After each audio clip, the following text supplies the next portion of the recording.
G'day everybody, welcome to the Edmonds Racing Review Show. We've got Toby and Trent with us today just to run through their performances from the weekend, runner by runner, and give us some real context to each performance. Guys, wow, what a weekend. I mean, headlined by a very special win. Vanna Girl, Toby, that got us all out of our seats, mate. And she's won 5 from 6 with prep, and that's her second stakes win. She's really shaping up as a pretty special filly. Yeah, she's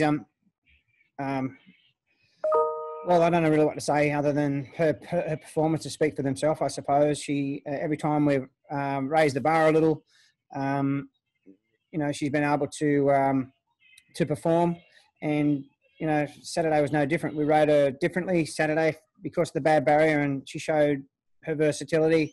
And that she's not one-dimensional at all, and I've mentioned in some interviews since then that this filly we can ride her according to the tempo, we can ride her according to the track, and it just shows that I don't see there's not too many horses you can do that to. So she's obviously got really good ability, and I'm not going to go the early crow, but she's becoming quite special. So, all the data suggests she's quite good. So, looking forward to the future, getting through the rest of the winter, which she has one more run now in the Group 2 race in a couple of weeks' time, and paddock for a bit, and then hopefully Melbourne Spring. Yeah, beautiful. Okay, so Melbourne Spring is the plan. 5 from 6, so hard to do. And like you say, like on Saturday, she had one of those runs where you just thought you could get beat today. You've got excuses, and she still found a way to win, which was great. Now, mate, you guys purchased her from the English Classic sale for $40,000. Talk us through. I suppose you got a relationship here that's a long-standing relationship with the breeder Foxy Robinson, having trained a couple out of this mare. Talk us through how you got to know Foxy. Just one that we actually got Plucky Girl was sent up to us from Peter Rabel in Sydney. Plucky Girl was going through, I think, like a ordinary sale at Inglis, and they didn't get a bid on her or something or whatever. So Peter Rabel suggested to Foxy to send it up to us. So I think we took her to Coffs Harbour. She won her first start, and then she was beaten, and then she progressed pretty well off her next prep right through Open Company and Tamworth Cup and listed race. I think she ran a place in a listed race, being the Glen Logan, I think, at Ipswich. And she was a really good filly, and that's how we met Foxy through her. We subsequently had a couple of horses for him, not with much luck, but certainly we bought this filly off the back of Plucky Girl, obviously. She was at Vinery. She was quite, if I can say, quite a leggy filly. And backward, yeah, leggy filly, but that was quite light. But you could see that she was going to always grow into herself. Hence, we got her for the $40,000. She was quite cheap, and they're one of those bargain fillies you can dig around at the classic sale, which year in year out you do. Obviously, I'm Invincible come from the classic sale as well, $62,500. So we were fortunate enough to be there, and Johnny on the spot at the time, and we're able to purchase her. So and Foxy stayed in for half, which was good. Super. And Foxy does a bit of business up north, is that right? Crocodile Farms and the like? Motels and hotels and such. Yeah, I think he's involved predominantly, mainly motels and hotels, and I think he's also got a mine in the Hunter Valley somewhere. So he's in business in a pretty big way, and steadily getting a few horses with us, which is great. Beautiful, and can breed a horse, can't he? Logan's Choice, what a beauty! And I see the half sister by Star Turn is going to be offered at the English Easter 2 sale now that they've with all this COVID thing, they've got an Easter 2 sale. So that's the next one coming through from the mare, and obviously Vanna Girl's adding a bit of value to that pedigree page all the time, which is super. Trenty, there's a few other good owners in this filly too, mate. A bit of your family, mate, and also. Sorry? Me? You got a piece? Oh, stop. Even better. Personal. Good. Is it cousins as Good. well? And Ryan Nolan does the landscaping, and Sean Donaldson, I don't know that very well, and Billy Pantel from English Finance. It's quite a good group. Yep. Yeah, it's a great group. Harry, my cousin, Todd, my uncle, my pop, Colin, Awesome. you know, plus all those guys you mentioned, Ryan, who does basically gardening at the stables, gardening at the farm, comes and mows my patch of lawn on occasion, and is always there for some advice when I stuff it up. So that's good. And it's Ryan's first horse and his brother's first horse. So, you know, on the back of her, they've been bitten by the bug. And as you know, bought into a couple of shares of some progressive type horses with us on the back of Vanna Girl. So, yeah, it's a great crew, and it's certainly from our side of it, with our family and the small portion of her that we do own. It's huge. And Harry and Todd, as I said, my cousin and my uncle, they're racing mad. Harry's only a young fella. He's still a little bit green, but he's learning and he's really passionate about the industry. He absolutely loves it. And it shines through whenever this filly runs. He pesters me with texts as soon as the noms come out. And I say, oh, geez, not again, not this week. But it's all good. No, well done, mate. And she was your best bet of the week too, so that was great. And she also, Toby, brought up your 100th Queensland winner for the season, mate, which I suppose there's no such thing as an overnight success, mate, but it's been a magnificent 5 years for you in the stable, like just every year growing and growing and building and building. And for the first time ever, you've trained 100 winners in Queensland in the season. It's come off the back of a lot of hard work. It just doesn't happen. And you know, must thank like all our clients who've supported us along the way. You know, started off with giving us some horses through Bill Mitchell and Kevin Maloney, sort of sending us some of the horse discards from Sydney and a couple of other studs as well. And it's sort of grown on the back of that. But it's been a lot of hard work. You know, our overhead is huge. You know, I think there's 37 staff there now, and as I mentioned, the wage bill each week is massive. Just the everyday running of the business is tough, but look, wouldn't swap it for anything, and we really appreciate the support of everyone, and hopefully we can continue down that track. Yeah, you must be bloody proud, mate, really. Like, think about it. Like, obviously you're supported by a lot of clients, but you support a lot of people too, and it's a family operation, right? Like, you've got all the family involved there, and you guys are doing it together. It's pretty bloody special, I reckon. You know, it's great. You're right. You know, all our suppliers along the way, you know, the feed shop, the Queensland Quality Hay, they've been great to us and come on board with us around 2012, I think it was. They've been with us ever since. You know, all our suppliers are great, and we have a good relationship with everyone. So, you know, we're very, very appreciative of all the support we get off everyone. Good on you, mate. Bloody well said. All right, well, we got to the Gold Coast in terms of our review. We were there on the Friday, and we kicked off in race 6, Trent with Managua. I thought he ran pretty well. He was on debut for the stable. He sort of got chasing a fair way out there over the 1,200 metres. They sort of sprinted hard, and he got left flat-footed for a bit, but he stuck on very well for 4th. Yeah, I thought he'd probably win, but he'll benefit from the experience. I think probably need to push him out a little bit further now. We stripped him bare back to without blinkers because we hadn't done any work with him in blinkers. He hadn't trialled in them or anything, but he dead set could be a blinker horse and just bred to maybe get a little bit further as well. So something to look at, and I think he should have toned pretty quickly. I thought, you know, he still run good. I was disappointed with the result, but not the run. Yeah, he'll improve once he gets out a bit further, and then he'll come into his own. Yeah, I actually had a fair bit to do with the mare at Gaze at the time, and she was a dead set mile, 2,000 metre filly, won a stakes race over a mile, and being by Piero, mate, I think you're dead right. I think that's where the improvement sort of might come over a bit further, so that'll be interesting. Yeah, for sure. Race 7, benchmark 72, 1,800 metres, Casarina Star. Tobe again, another run you would have been happy with. She got back, slow enough tempo. sort of needs things to go away in races tempo wise to win, but she rattled home well for fourth. Yeah, she tries hard. You know, we made the mistake of running her too quickly between runs at a last start, which had, you know, she was very, very dour. And I thought she raced good, you know, off a slow speed. There's another win in her pretty quickly. As long as we get that tempo, I think she races probably pretty good at home. So whether we need to go to another track, I don't think so. But certainly, if we can get one of those 1800s around home where there's really good speed on, she'll find the line strong, and she's ready to go again shortly. Very good. Yeah, not far away from another win, Kasarina Star. Very good. Race 8 was a Class 3 over 1,400 metres. A couple of runners in here, Trent. Fisticuffs drew 13. Forza drew 10. Listen, Fisticuffs got caught very wide in transit, but he's still sort of half-shaped like he was going to run into it late in the piece there up the straight.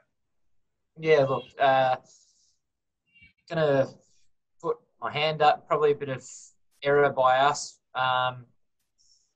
After his first up really good win at Doomben, back a fair while back now, he's done nothing but sort of run around in these Class 3s or 3-year-old handicaps and carry big weights, and he's not an overly big horse, Bruce. So, to be fair, I hate doing that, and I don't know why we kept doing it, but you know, he's carrying 59.5, 60 kilos all the time, and I think that tells. I know it was only a Class 3 there Friday, but I liken it to a front row forward taking 4 out of the 5 hit-ups in a set of 6 playing football type of thing, you know. Small horse carrying big weights all the time. It's going to tell at some stage, and that was the worst run of his prep, so subsequently gone for a spell. We know he's got good ability. I think we've got to get it right early in his prep next, and he's probably better kept on the fresh side. I'd be keen to sort of try and kick him off Class 6 plates, stuff like that, where he is down in the weights and able to really let rip and sprint hard, and I think you'll see a really nice horse as long as we get it right next preparation pretty quickly. And you know, down in the weights, a lot of horses can't carry these big weights, and he paying for his consistency of last preparation, I think, and especially when the fields are sort of fairly evenly spread, talent-wise and ability-wise, or whatever you want to say. You know, runs in transit and weights, they do tell, and I think that was, he got found out on Friday, went around the middle of the track, and it was a forget. Alrighty, so look out for him down in the weights, up in grade next preparation. Fisticuffs. Forza, he was sort of finished midfield, but I believe he was he's going to be back up for the 2K team. There's a race you found this coming week. Well, no, there's not actually.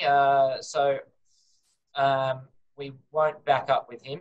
I thought he ran okay. Bit of a step up in class. We've got to go back to weaker grade with him and find a race where he'll be winning. If we place him carefully, he can certainly win a couple. You know, he probably ran as good as he could, and I thought he tried hard, but just was a little bit outclassed in a field like that. So the race he wasn't eligible for something? No, there was no other race. I don't know what went on there, but there's not a backup option for him. Okay, not a backup. Anyway, I suppose it's not something you like to do anyway. So look to drop him down in grade next time round, and hopefully he can stick his hand up from there. Forza has won this preparation, so that's good for the 2K team. Race 9 is the cutest 3-year-old handicap over 1,400 metres. Mayosi, yeah, I was actually trying to work this with Luke Wilkinson through the week, how I say her name properly. But anyway, she ran super, Tobe. Mate, she got back, obviously, from that horrific barrier. Robbie did a great job cutting up the fence. Looked like the winner for a few strides there, but big old Command and Conquer, he's a good horse on his day. And just nailed her late. Yeah, she was great. Really slow tempo, and I noticed the text message went around after the race that, you know, I think some of us were blaming the jockey for getting a head up, but look, from that barrier, she has got a really light mouth, and when she's exposed for a bit and you're trying to just get her back in behind them, you know, she just wanted to flick it a bit. And she's done that a couple of times throughout the run with no tempo, whereas the race she won the start before, there was good tempo. They ran along and she didn't get a chance to really want to over race. So unfortunate that happened, but credit her. She after doing a bit wrong, she's still game enough to finish off, and she put it to Command and Conquer for a bit, but just couldn't match him in the run to the line. I think it was run pretty softly up front, so he was always going to be very difficult to run down. But good run, and there's another, she can win again really quickly, and they spaced the others by 4, I think it was. So she's taking good steps. She worked with Vanna Girl on Tuesday morning and really stuck it to her on Tuesday morning. So she was always going to run well, especially after, well, we didn't get to see Vanna Girl Friday, but certainly seeing what Vanna Girl done Saturday, there's no doubt that Mauser was going to run well. It was just whether she could beat Command and Conquer, and unfortunately she couldn't the other day, but she'll atone shortly. Yeah, she's a nice filly, sort of progressive filly. And like you say, Command and Conquer, I mean, the only time Vanna Girl's been beaten this whole preparation was when Command and Conquer beat her. So certainly take nothing away from Mayotes in defeat to him. He's a very good horse on his day, that is for sure. Doomben Saturday, big old Winter Carnival day. You guys had 3 runners here and 3 stakes races, all ran enormous, I thought, kicking off with Smart and Sexy in the Bill Carter Trent, the Archer Park filly, back from a break after obviously a Magic Millions prep, and she sort of got back from the wide barrier under Bailey Northdurft and flew home. Certainly did. I thought she ran super. To be fair, tempo was quite muddling. Michael Carl got there on the eventual winner, controlled it beautifully. It was interesting to hear Carl's comments after the race that he did not want to lead, but he just lobbed there by accident pretty much, and then rated it to perfection. Our filly, crappy barrier out the back, and to be honest, I think if she drew a gate, she wins the race. To be fair, nice filly, got really good ability, and knocking on the door. So said to the owners that obviously we were very keen to have a crack at that filly's black type race. It was the only 2-year-old filly's black type race available during the winter. So we're obviously keen to have a crack, irrespective of the wide gate.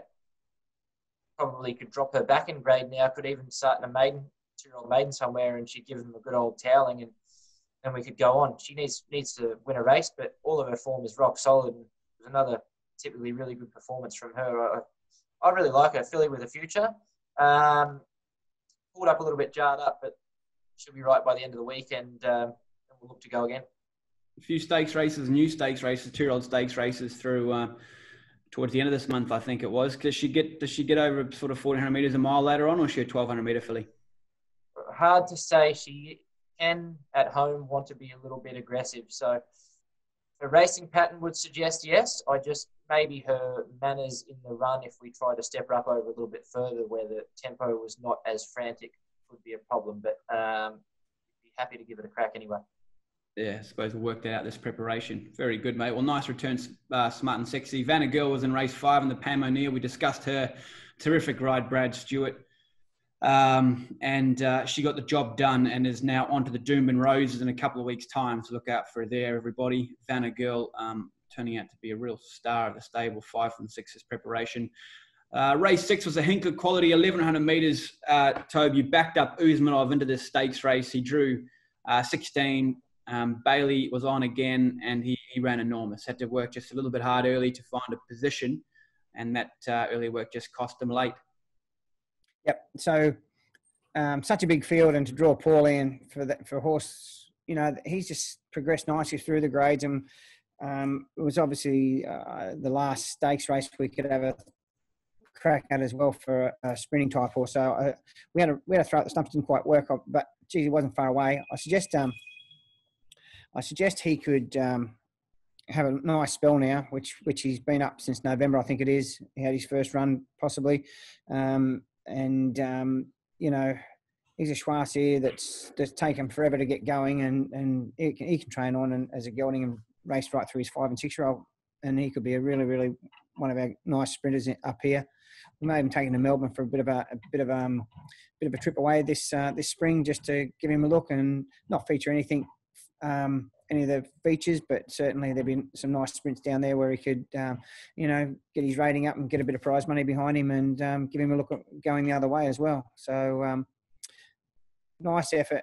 Rode well too, Bailey. I think from that barrier, he's done his best and got him in a reasonable spot, and just the horse from the barrier that told on him in the end. Thought he ran great.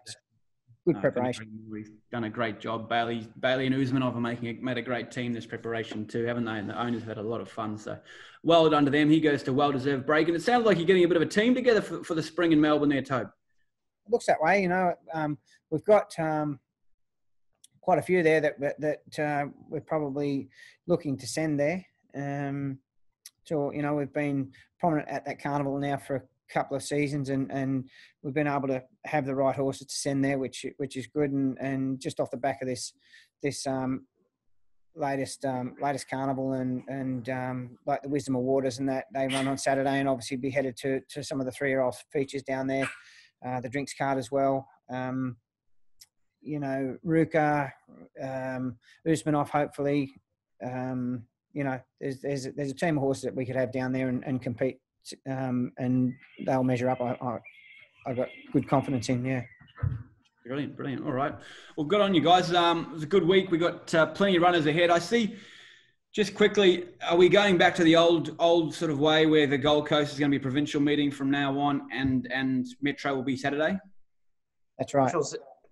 Provincials are Saturday here for the first time in a long time. I think there is a couple more Friday meetings coming up. One of them is not Metro grade. One of them's got provincial prize money attached on the Friday. So that is a little bit tricky for people who might think it's a Metro grade race or Metro meeting, I should say. But we're returning to some form of normalcy, yeah. Sure. So Gold Coast meeting and the big Stradbroke meeting will both be on Saturday this coming week. Looking forward to that. 4 Group 1 runners across the JJ Atkins and the Stradbroke for the teams. Looking forward to that. Good on you guys. Have a great week. Look forward to chatting with you in our preview show on either Thursday or Friday. Thanks, Prezi. Thanks very much. Well done. Cheers, guys.